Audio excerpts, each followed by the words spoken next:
are things that I didn't think that I could do, but if I just gave myself the chance, it opened up my mind into what I thought my own comfort zone was. And so I just wanted to close by talking about kind of the three things that we think that we're a little bit innovative in. The first is we seek to unite the disability community. So I really appreciate this meetup in terms of trying to accomplish this goal as well. But I think that the space is so fragmented, and the spectrum of disability, ranges from visible to invisible, that oftentimes we're not united. The second thing we do is we want to engage people who don't have disabilities. Some people call them allies into the conversation. I think that, of course, there's a need for self-advocacy organizations and support groups, but the real progress happens when everybody's a part of the conversation. And finally, we really want to celebrate this idea of disability pride and disability empowerment. I think, again, oftentimes when it comes to disability, it's about raising awareness or finding a cure or fixing something, when in reality, the people who live with disabilities are over 1 billion people, the population. And for some of us, why does it need to be a pity story? And I really like this phrase, empowerment without pity, and kind of just living our lives to the best ability that we can. So with that, I will close my opening remarks, I guess. And one of the things that we do with Diversability that's become one of our most popular events is we host an event called Diversability Unplugged Lightning Talks, where we give anyone in the community, disability or not, 5 minutes to either share their story, share something they're working on across broad themes. It could be mental health, it could be entrepreneurship, tech inclusion, inclusion in general. And so I thought that we would give you a little bit of a taste of what our Diversability Lightning Talks look like. So with that, I will welcome Pritha, who is here. She's our third panelist. And let's pull up a chair for you. Is this okay? Great. Oh, feel free to move my arms and like. Does anyone have any questions while they get set up? Do you all have any work in political field or advocating on for politicians? So that's a great question. I think to repeat it again, I think that Thomas asked if we do any work in the political realm, and I think we eventually will dabble a little bit in it, but kind of on this whole point of trying to advocate for policy or disability employment or the ADA. I think we just wanted to celebrate the social aspect of disability. Oh, and then the last thing I'll say, I apologize. The last thing I'll say is that, I think across social media platforms, we reach over 100,000 people a week, and we have about 5,000 followers, and we've won awards. We won the National Rehabilitation Association Belgrave Award. But I think what really matters to me are the stories that are coming out of Diversability and the people who have gotten to meet each other. And in the past year, I didn't know any of our panelists. I didn't know most of you here, and to be able to connect, I think, with so many of you has been really meaningful for me. And Preetha and I are just meeting. Although we feel like we know each other, I feel like through Diversability. So this is our first flash meeting. Yes, I know, which is crazy. I don't feel like that at all. If we could just pause for one moment, is the captioning is the stream seems fairly slow, so I'm not sure if that's anything you can do. I think you're exactly. Do one of you? I'm just going to try and refresh. I don't. Okay. Yeah. So I think I'm ready. Yeah. We're ready. Are you nervous? No, I was just. Oh, so then after the lightning talks, we're going to have a little panel about accessibility and inclusive design, inspired by this meetup, and then we can open it up to Q&A. But Okay. All right. Okay. Yep. So, wait, that pointing at me means, okay. I just wanted to make sure. First of all, before I get started, I just want to say it's really a really nice full circle moment to see Cameron again and be part of this because you guys should know, and he may not tell you because he's a humble guy, that he won the hackathon for the Connectability Challenge, which was run by AT&T and NYU, and he rocked it. And he was one of the few people that actually talked to each one of us one-on-one and really took us aside and said, what do you need? How can I help?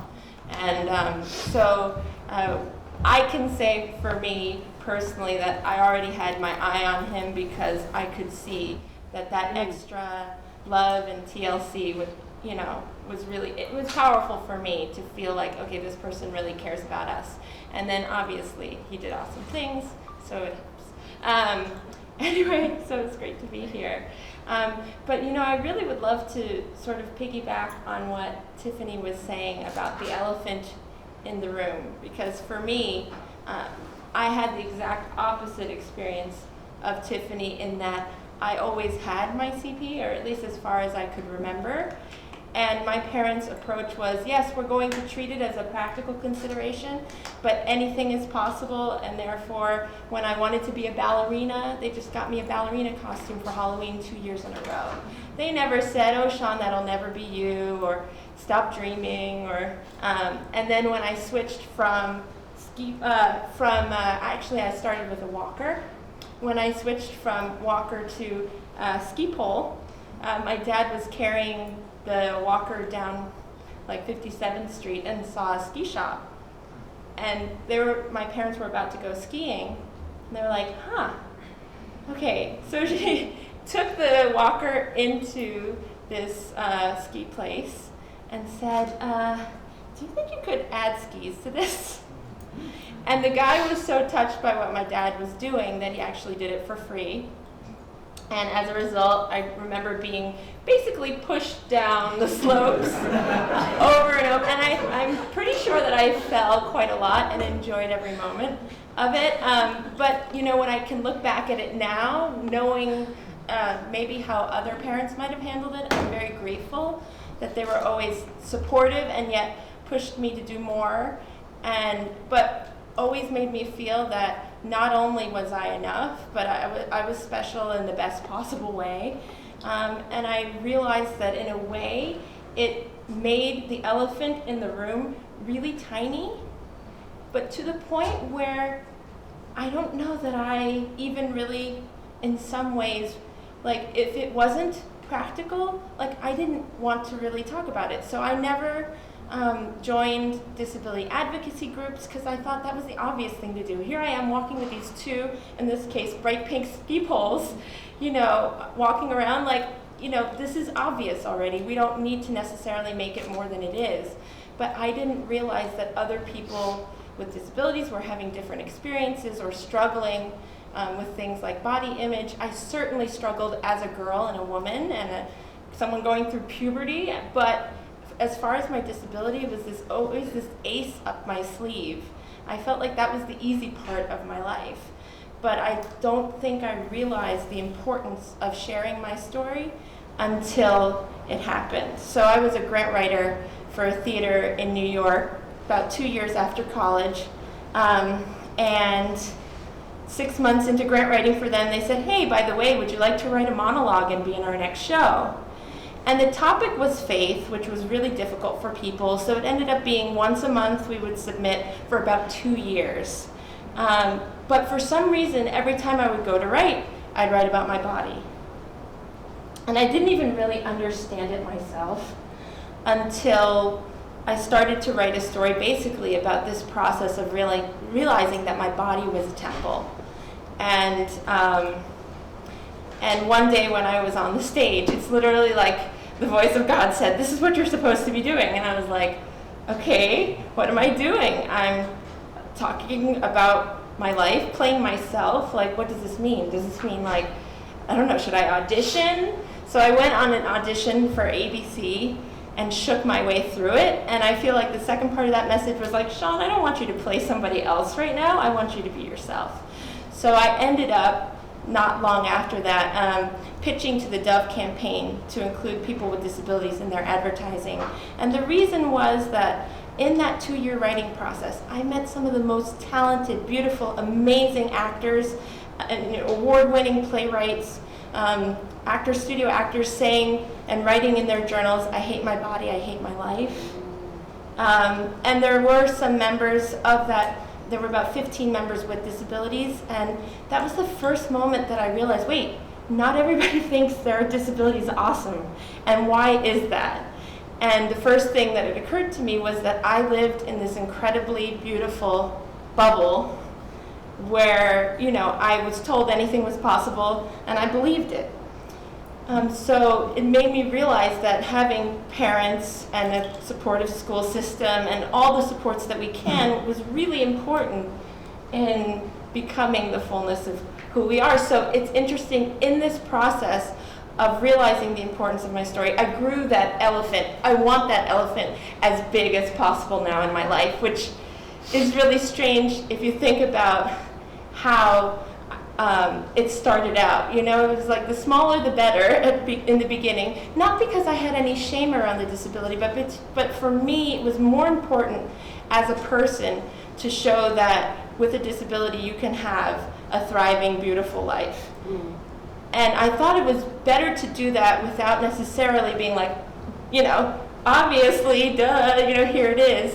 I thought it would be better to just be who I am and put it out there. And now I can be that, but know that my story has a bigger meaning. So that's really the impetus behind the classes that I now teach, which are self-esteem related, and then even signing up for the Connectability Challenge. I'll be honest with you, I'm probably, of everyone here, like the least technologically savvy, so I'll be learning a lot from you guys today. But to know that my story mattered enough for this challenge to represent other people that may have their hands full when walking, or other people that have CP in this way, was really like an honor for me. And so my life has really expanded the bigger that I've let that elephant become, if that makes sense. So I think my 5 minutes are probably up. So thanks.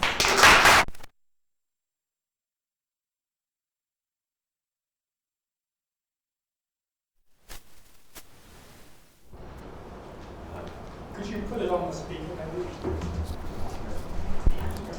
Oh, oops. Well, I'm hoping the people at home. I need to be a princess. I'm not trying to be. It's all right, just front you. Do you want me to attach it? Oh, that's okay. I usually just do these things, but you can do it. You can do it.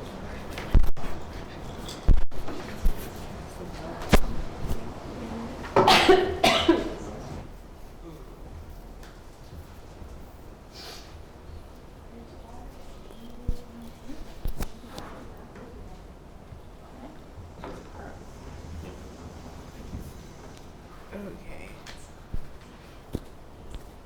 Are we all good? Yeah. Okay. Thanks. Keep getting me water. I'm having a princess moment. Anyway, hi everyone. My name is Emily Ladow.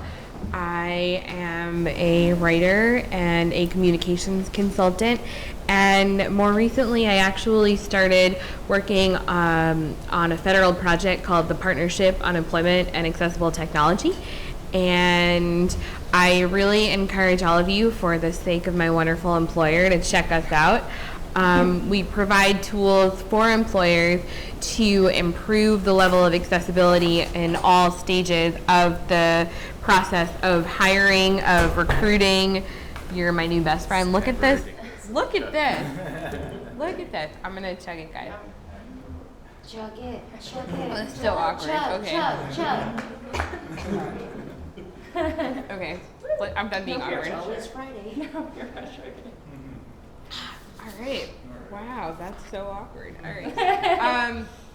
Anyway, so the project that I work on discusses and addresses all phases of the process of finding a job. So it starts out with the unfortunate inaccessibility of a lot of e-recruiting technology, moves on to the application process, moves on to the actual process of becoming a new hire, of getting the adaptations that you need to function in the office, but more importantly, to make that a non-issue where accessible technology is integrated into every part of the workspace so that anyone can come in and start right off the bat without needing to request certain accommodations or modifications.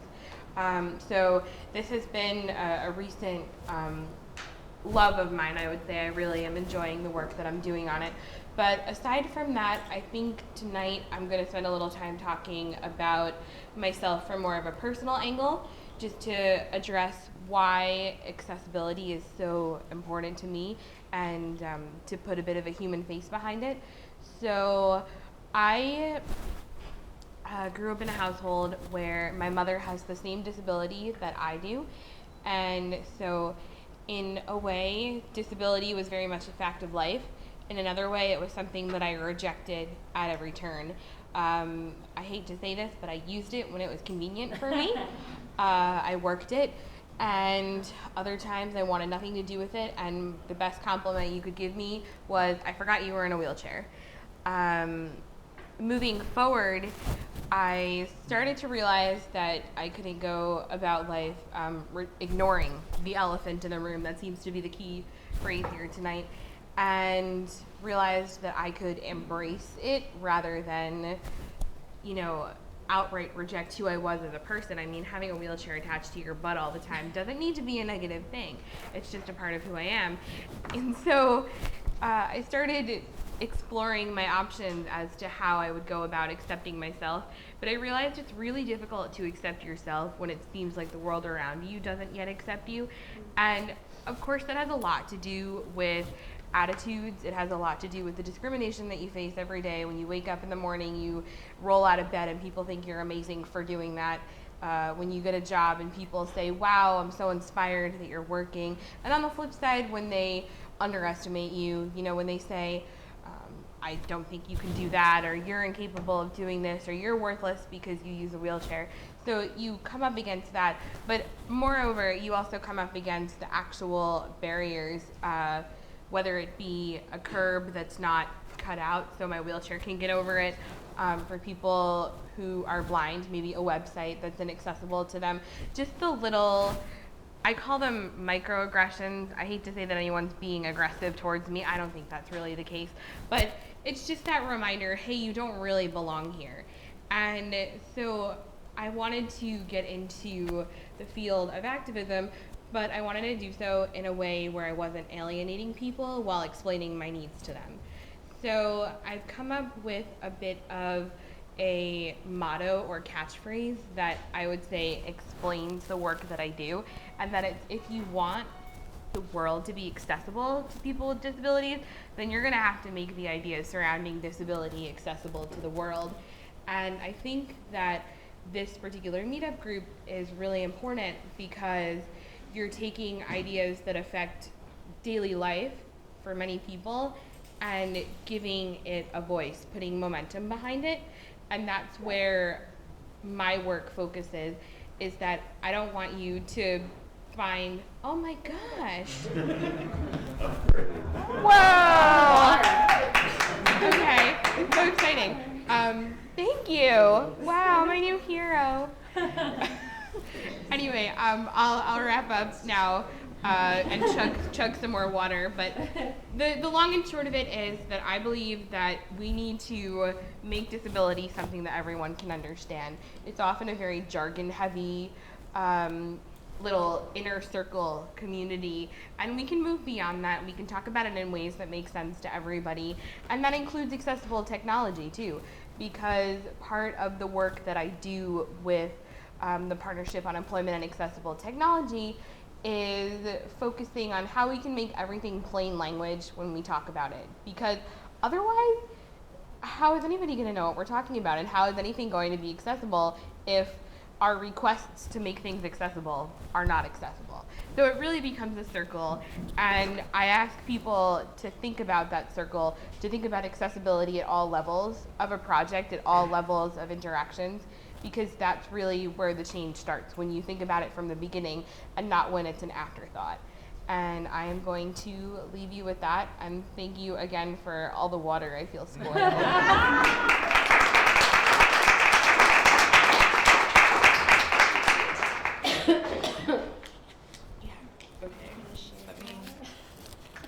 Sorry, we're sharing group. That's okay. Sharing is caring, right? Here we Are we go. gonna be okay for the panel? I think if we can just pass this, or I can even move around. Or we could use this too. Does that work? Unfortunately, that doesn't plug into the I audio. am picking you up on that mic in the middle of the room, but it's just better with that one. Oh, What should I do with this? You can clip it on yourself. And then just wave this Do you around? wanna stand or you wanna sit? What do you, what shall I do, you guys? Shall I stand or shall I sit? Please say sit. Oh God, I love you all. Okay.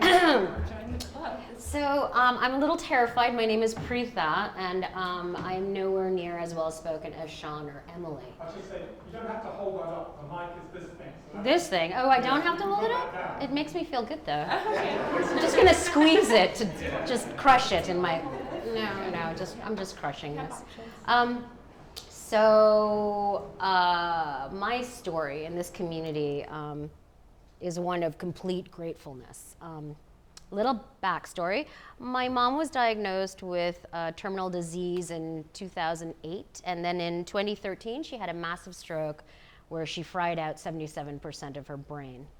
And for the last 5 years, and definitely for the last 2.5, I'm not even sure if I'm wearing pants or what day it is, because we are so deeply embedded in primary caregiving, my father and I, which is like basically fighting emergencies and keeping my mother alive. Now, once my mom decided that she was actually okay and she was going to teach herself how to walk and how to read again and how to eat again, my dad and I were at a bit of a loss, because we were used to putting out this fire and saving this life, and now what were we going to do? It was kind of easier for my dad because he had retired, but I hadn't. Oh my God, okay. Yeah, no, it's a good omen. It's a good omen. I feel relaxed. Locusts are gonna come now. Just wait. They're coming. Zip up. That was a thumbs up from. Thanks. Aw, I love your God. Mine are less friendly. What I'm saying is that for my dad, he just kind of a little bit more can go with the flow, given that he's been married to my mother for as many decades as he has been. But my experience with this newness, this new mother I have, is still one that's sort of tinged with emergency. And I realize that, you know what, I can't really spend the rest of our lives together in this emergency state. That doesn't sound very healthy. So I came back to New York and I was like, okay, I got to get a job in this space. By training, I'm not trained to do anything useful in this space at all. So I started to go to a lot of family caregiving support groups, and they were largely terrible. And I went to a lot of events, and then I found Diversibility. And it was the first place I felt remotely seen and accepted for my experience, which I found amazing because I hadn't really been thinking about myself for the last 2.5 years. I wasn't really a person, I was a function. And it was such a relief for me to piece my new self together in this community, because my old friends were like, hey, how's it going? Love your hair. And I was like, what? That you love my hair? Or like, it's good to see you, now let's go to Mexico. Like, none of that made sense. And in this community, I started talking about some of the goals and dreams I had. And one of them was to be less embarrassed and be less ashamed about the fear and the sadness I felt, sorry you guys, around what had happened to my mother and how my father and I were dealing with it. I just couldn't piece together happiness yet. And in this community, I was allowed to just be myself. In that space of being myself, I decided to apply for a number of, should I squeeze it more? Okay.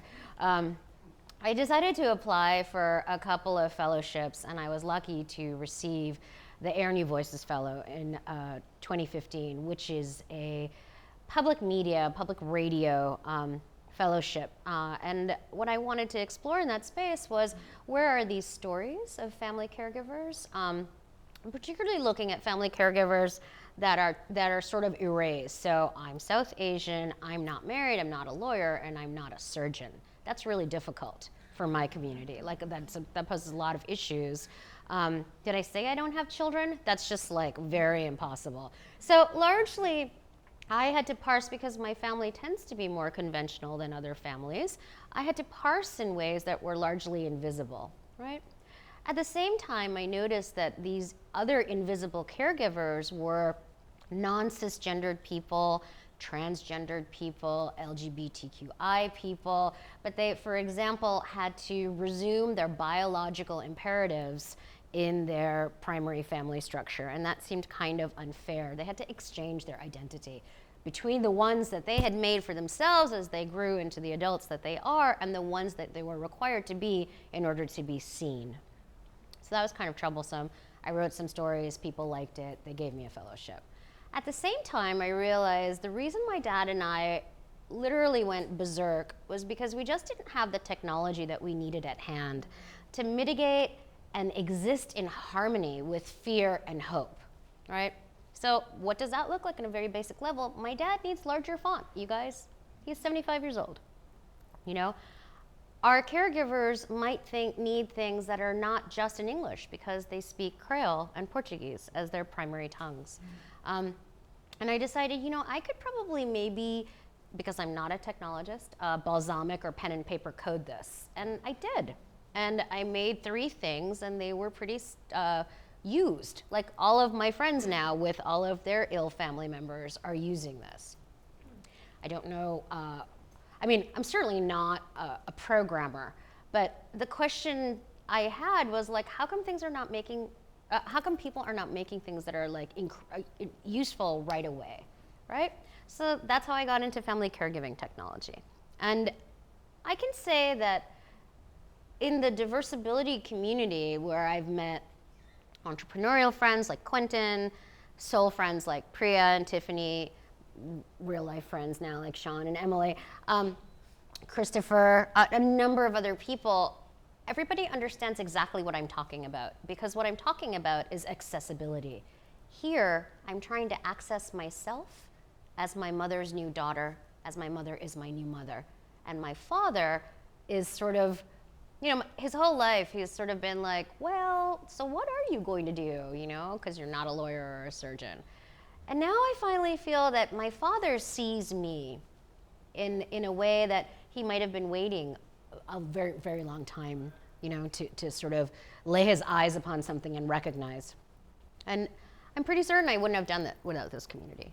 So that's my story, that's it. Wonderful. Oh, thanks.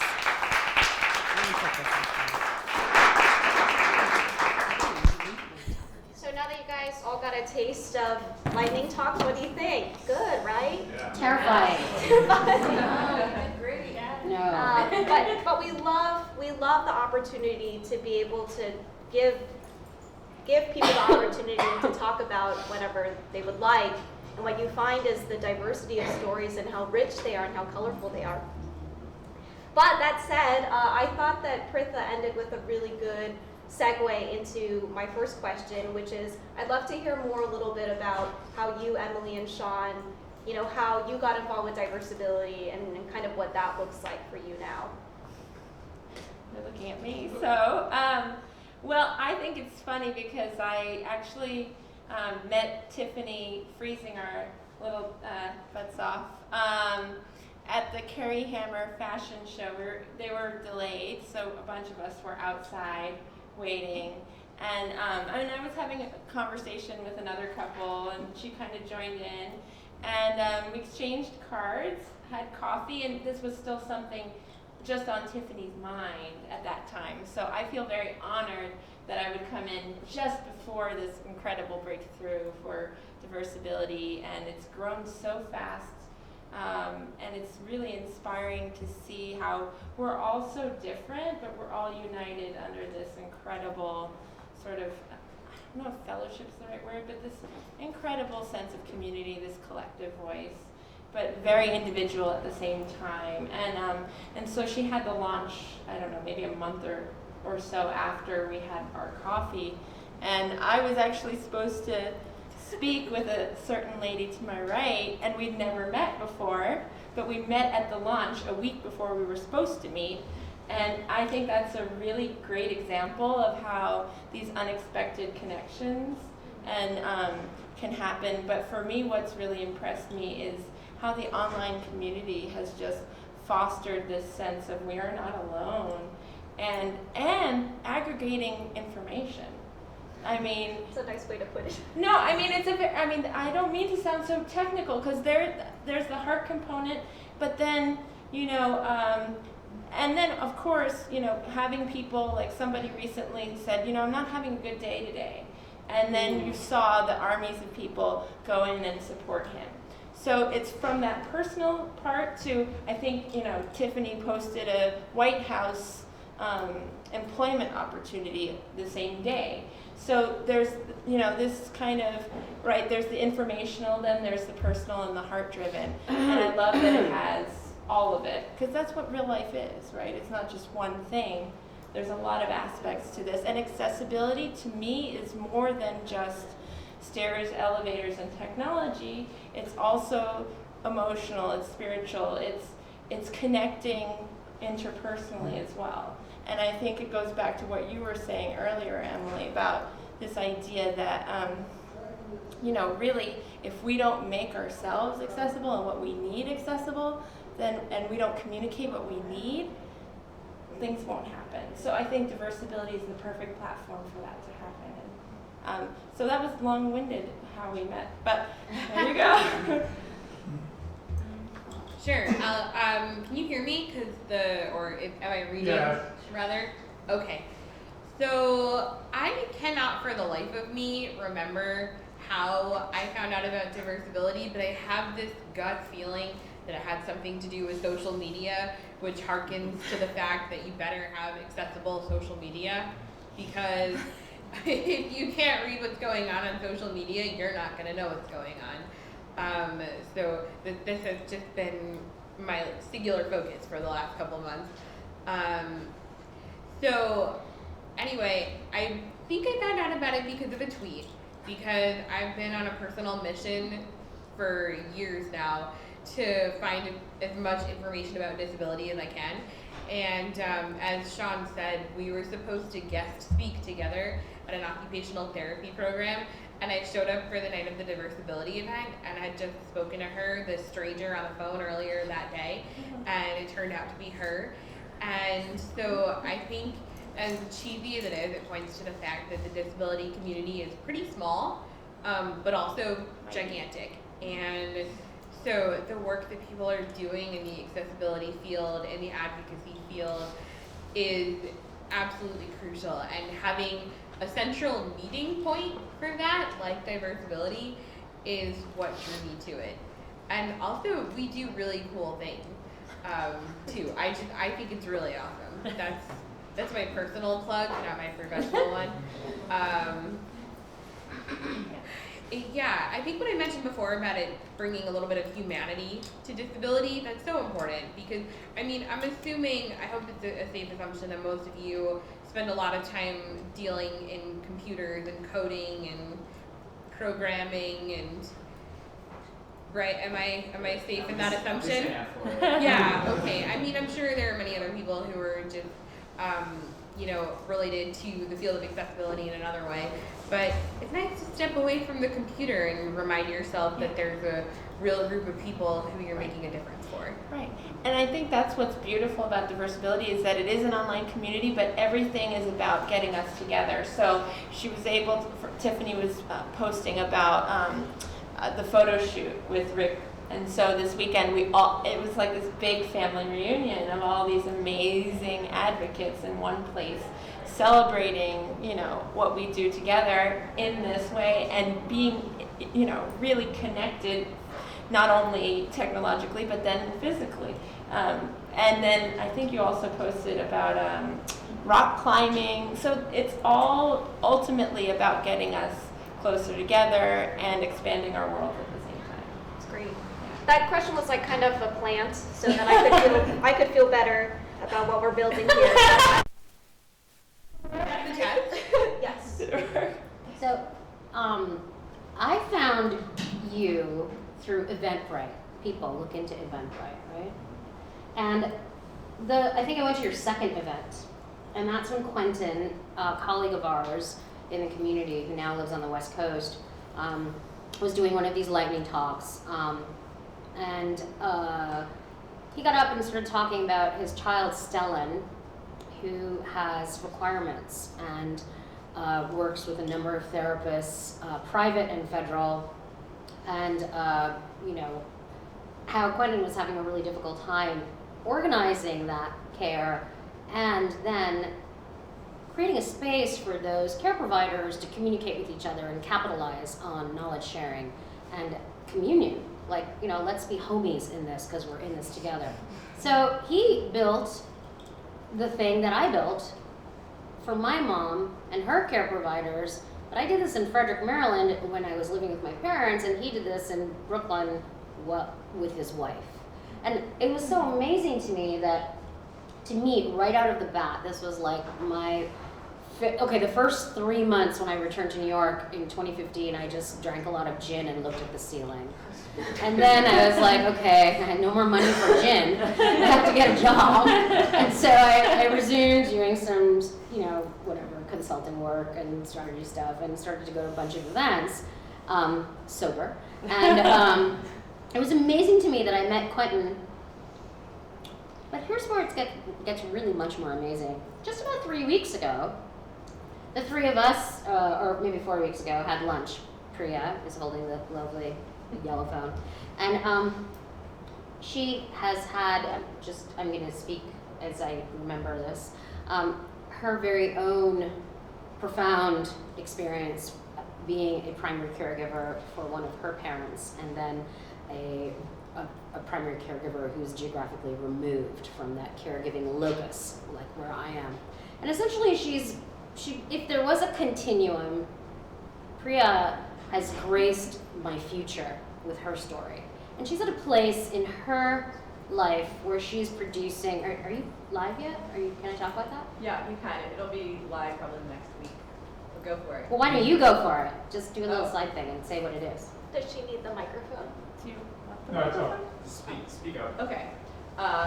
So I'm going to be launching a service. Basically, it's big. It's really a business, and it gives a space to the stories of adult child caregivers who've cared for their parent or parents due to aging, illness, and/or disability.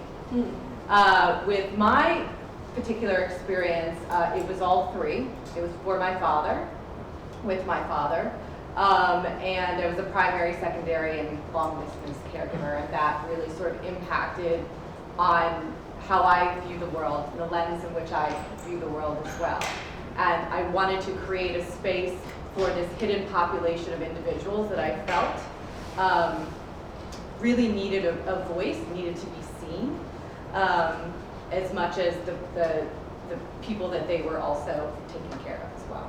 And my background has to do with disability studies, my master's is in that, and so it just sort of brought all of those components together, along with background in theater, So I don't have any of these wonderful, I have useless backgrounds, but what I'm saying is that it's amazing, like how weird is that? The technology that I'm working on, I find in this group, the first time I meet the group, and the NPR stuff I'm working on, I find this incredible story, which is also my story, in this group, in this giant city.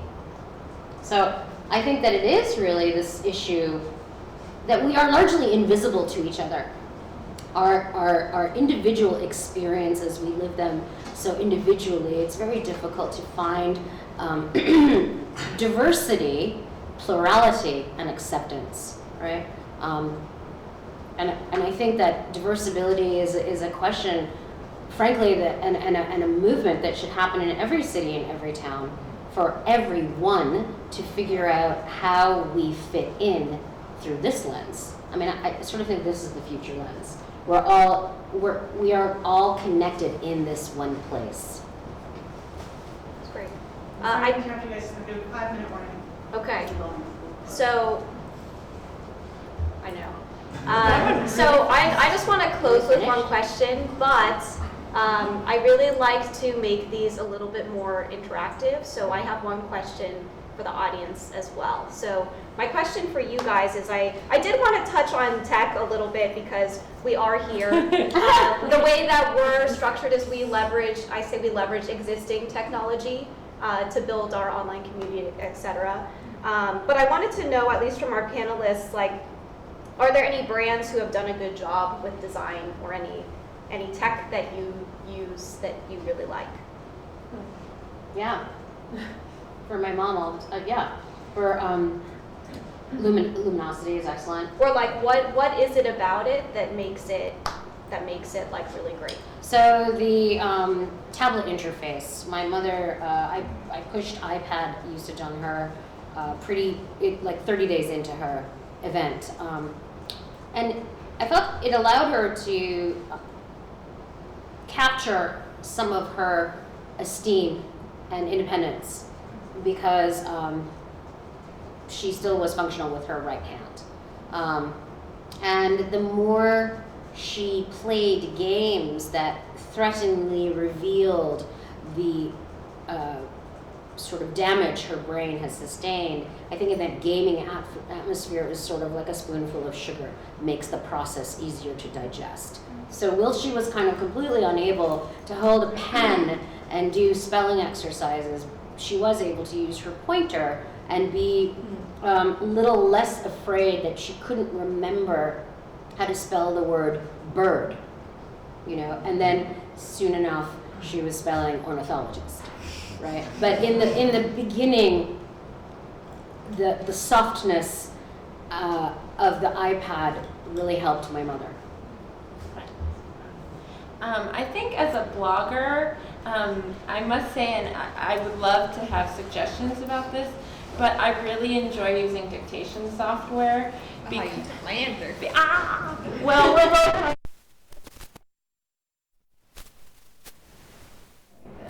We've done this twice together.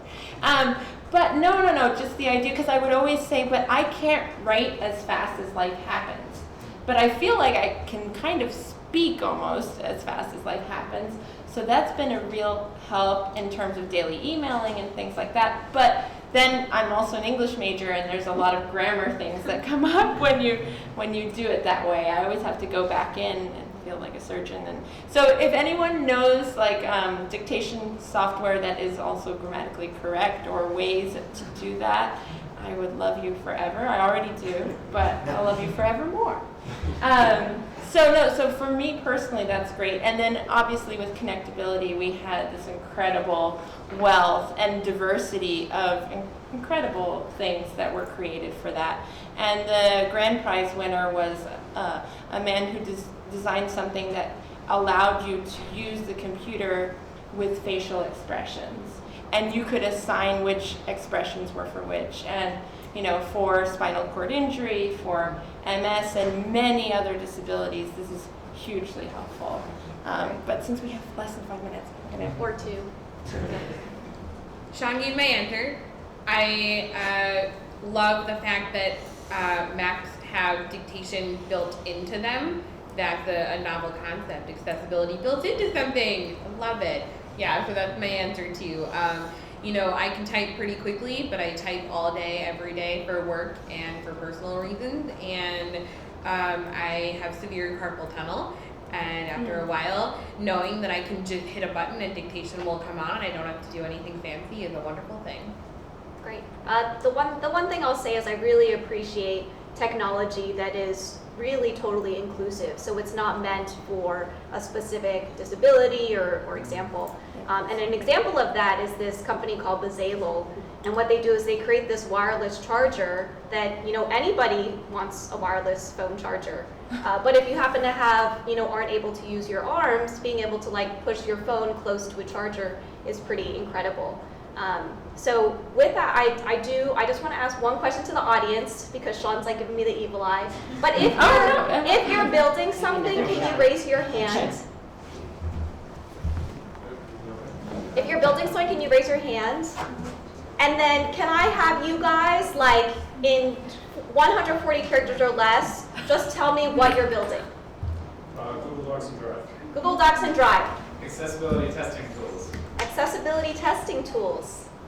Andy or Thomas? Accessibility design and development guidelines. Accessibility design. Accessible design. Accessible design and development guidelines.